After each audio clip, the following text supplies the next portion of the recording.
Throughout history, people had always the desire to explore the unknown. It didn't matter how dangerous and how far the adventure was. The will to experience new environments was the ignition for humans to discover.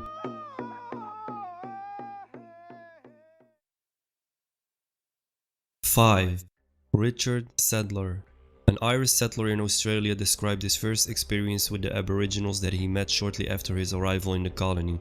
He said, "The origin of this race is difficult to trace. They seem to have no traditions, and although the country abounds in gold, copper and iron, they never appear to have reached the metal implement age. Living principally on the chase, agriculture was not carried on by them, and their only domestic animal was the dingo." There are no remains of architecture amongst them. Yet, the same painted hand as is found in South America affords some faint trace of their connection with that country. The language, however, furnishes some clue.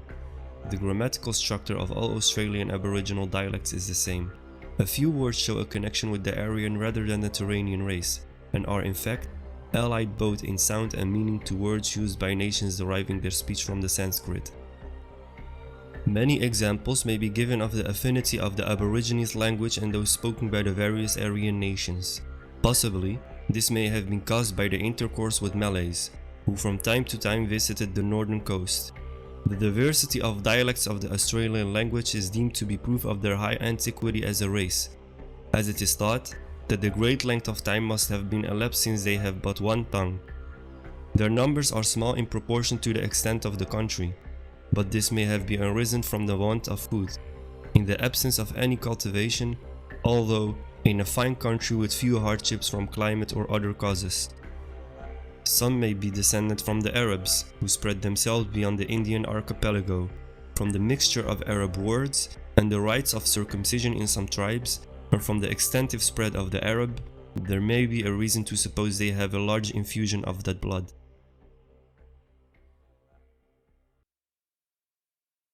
4. A book titled The Native Races of British North America talks about an American explorer who spent many evenings with the Eskimo. He said, "The men visit one another and spend the evening in talking, singing, gambling, and telling stories. The events of the day are talked over. Success in hunting is compared, the hunting tools requiring mending are set in order, and the lines are dried and softened. Some busy themselves in cutting new ivory implements and seal lines. During these social visits, the host places a large lump of frozen meat and a knife on the side bench behind the lamp, and everyone is welcome to help himself to as much as he likes. The first comers sit down on the ledge, while those entering later stand or squat in the passage. When anyone addresses the whole assembly, he always turns his face to the wall and avoids facing the listeners.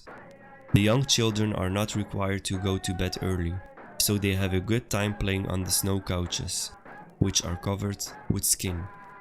The women sit on the bed in front of their lamps with their legs under them, working continually on their own clothing or on that of the men, drying the wet footgear and mittens and softening the leather by chewing and rubbing. If there is a litter of pups, it is the woman's business to look after them, to keep them warm and to feed them regularly.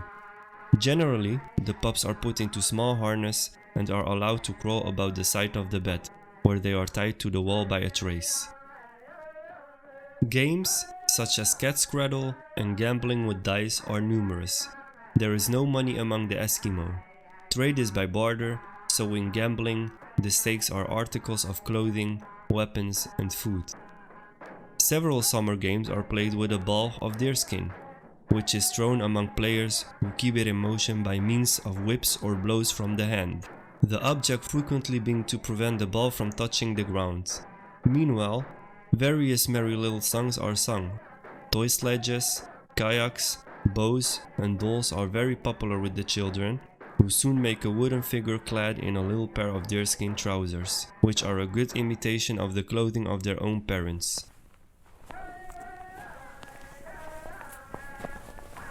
Winter, during which all bays and inlets are frozen, is a good time for visiting friends, because a sledge journey over the ice is a very easy means of traveling many miles.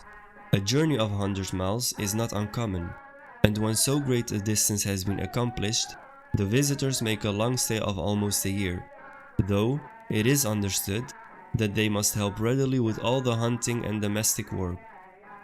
During the Great War, communal kitchens were established in many places, and it is thought that by having one central cooking place, there is a great saving in food, fuel, and labor.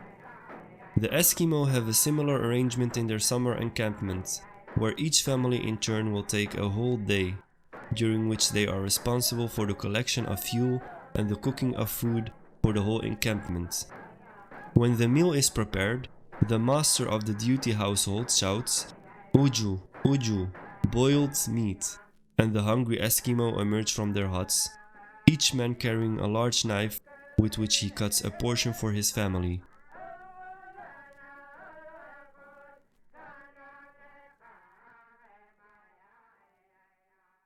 Three. Amerigo Vespucci sends a letter to his friend and Florentine official Piero Sodrini. In this letter, Vespucci writes about the newly discovered islands in America and its inhabitants. He said, "What we knew of their life and customs was that they all go naked, as well the men as the women, without covering anything, no otherwise than as they came out of their mothers' wombs. They are of medium stature, and very well proportionate. The color of their skin inclines to red, like the skin of a lion, and I believe that if they were properly clothed, they would be white like ourselves. They have no hair whatever on their bodies, but they have very long black hair, especially the women, which beautifies them. They have not very beautiful faces, because they have long eyelids, which makes them look like Tatars. They do not allow any hair to grow on their eyebrows, nor eyelashes, nor in any other part except on the head, where it is rough and disheveled. They are very agile in their persons, both in walking and running, as well the men as the women, and think nothing of running a league or two, as we often witnessed. And in this they have a very great advantage over us Christians. They swim wonderfully well, and the women better than the men, for we have found and seen them many times 2 leagues at sea, without any help whatever in swimming. Their arms are bows and arrows, well made, except that they have no iron nor any other kind of hard metal. Instead of iron, they use teeth of animals or of fish, or a bit of wood well burnt at the point. They are sure shots, and where they aim, they hit. In some places, the women use these bows. They have other weapons like lances, hardened by fire, and clubs with the knobs very well carved. They wage war among themselves with people who do not speak their language, carrying it on with great cruelty, giving no quarter, if not inflicting greater punishment. When they go to war, they take their women with them, not because they fight, but because they carry the provisions in rear of the men. A woman carries a burden on her back, which a man would not carry, for 30 or 40 leagues, as we have seen many times. They have no leader, nor do they march in any order, no one being captain. The cause of their wars is not the desire of rule, nor to extend the limit of their dominions, but owing to some ancient feud that has arisen among them in former times. When asked why they make war, they have no other answer than that it is to avenge the death of their ancestors and their fathers. They have neither king nor lord, nor do they obey anyone, but live in freedom. Having moved themselves to wage war, when the enemy have killed or captured any one of them, the oldest relation arises and goes preaching through the streets, and calling upon his countrymen to come with him to avenge the death of his relation, and thus he moves them by compassion. They do not bring men to justice, nor punish a criminal, neither the mother nor the father chastise their children, and it is wonderful that we never saw a quarrel among them. They show themselves simple in their talk, and are very sharp and cunning in securing their ends. They speak little and in a low voice. They use the same accents as ourselves, forming their words either on the palate, the teeth, or the lips. Only they have other words for things. Great is the diversity of languages, for in 100 leagues we found such a change in the language that the inhabitants could not understand each other. 2.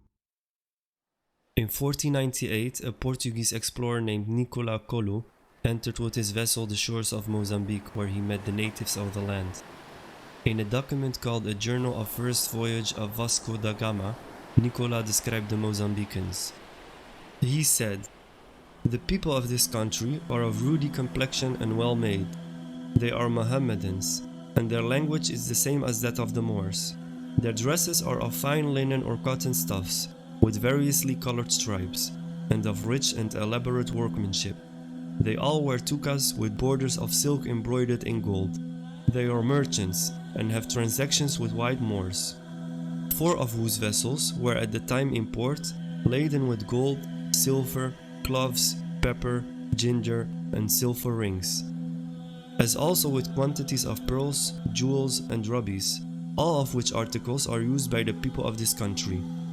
We understood them to say that all of these things, with the exception of the gold, were brought thither by these Moors, that further on, where we going to, they abounded, and that precious stones, pearls, and spices were so plentiful that there was no need to purchase them, as they could be collected in baskets. All this we learned through a sailor the Captain Major had with him, and who, having formerly been a prisoner among the Moors, understood their language. These Moors, moreover, told us that along the route which we were about to follow, we should meet with numerous shoals, that there were many cities along the coast, and also an island, one half the population of which consisted of Moors, and the other half of Christians, who were at war with each other. This island was said to be very wealthy. 1. Johannes Schildberger, a 13th century Bavarian traveler, mentioned in his book Bondage and Travels the Tatar people and their customs. He said, "I have also been in Great Tataria, and of the custom of the country it is to be noted first, that nothing besides millet is sown. They do not eat bread, and they do not drink wine, but they drink the milk of mares and of camels, and they also eat camel and horse flesh. It is also to be noted that the king of these countries and his vassals pass winter and summer in the field, with their wives and children, with cattle and all that belongs to them, and they go from one pasturage to the other, because it is a flat country. It is also to be noted that when they choose a king, they take him and seat him on white felt, and raise him in it 3 times. Then they lift him up and carry him round the tent, and seat him on a throne, and put a golden sword in his hand. Then he must be sworn, as is the custom. It is also to be noted that when they eat and drink, they sit on the ground as all infidels do. There is not a more warlike people among the infidels than the great Tatars, who can fight and perform journeys as they do. I myself have seen them bleed their horses and drink the blood after they have cooked it. This they do when they are in want of food. I have also seen, when they are long on a journey, that they take a piece of flesh, cut it into slices, place it under the saddle, and ride on it, and eat it when they were hungry. But they salt it first, and think that it will not spoil, because it becomes dry from the warmth of the horse, and becomes tender under the saddle from riding after the juice has gone out of it. This they do when they have no time to prepare their food. It is also the custom that when the king rises in the morning, they bring to him some mare's milk in a golden goblet, which he drinks fasting.